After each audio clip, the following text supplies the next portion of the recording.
The UN Security Council just adjourned a private meeting on the recommendation for the appointment of the UN Secretary-General, where we adopted a resolution and a communiqué.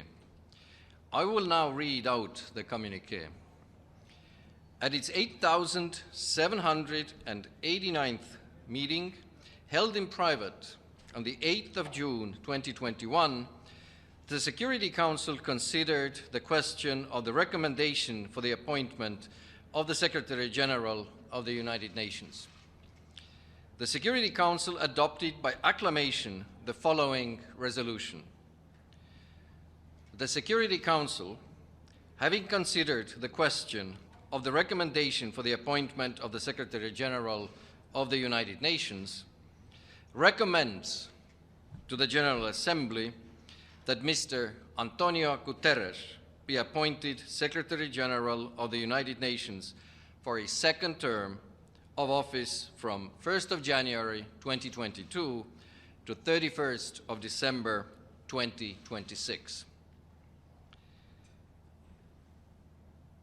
Even though we had only one official candidate, the process of the selection has not changed since last time.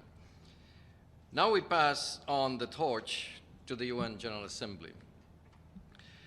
As I have said many times before, Estonia as chair of the Council for the month of June, we have had the honor to guide these discussions in the Council. Thank you all. Mr. Ambassador. Thank you.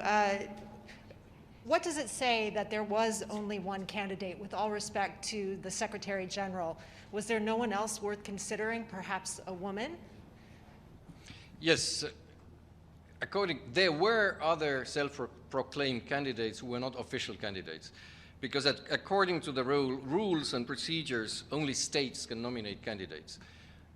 Fortunately, unfortunately, the beauty is in the eyes of the looker, like they say. This time, no other state presented a candidate. But at the same time, having led the process as a member of ACT Group, Accountability, Coherence, Transparency, last time, 5 and 6 years ago, I'm particularly glad that the same transparent and democratic process is still actually applied. And even though there was only one candidate, but the candidate presented his vision statement, we had hearings also at the General Assembly and the Security Council. So this procedure that is democratic, and last time it was the first time in history that there was an official candidate with transparent process and democratic process that this is carried on. But this time, yes, there was only one candidate. Thank you. Mr. Secretary.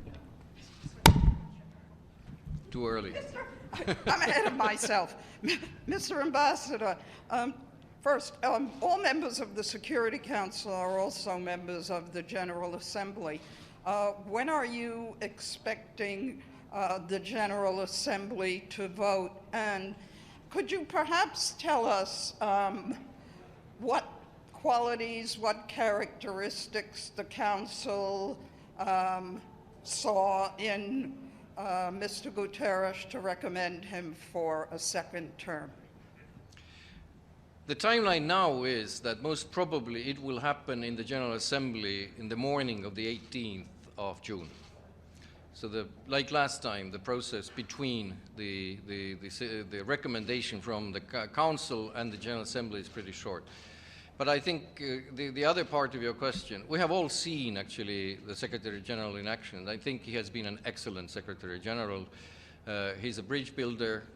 His views on the conflict zones in the world, and he's able to speak to everybody, and I think this is something that is expected from the Secretary General, and he has proven worthy of the post already with the 5 years that he has been in office. Thank you. Thank you. Thank you. Thank you all.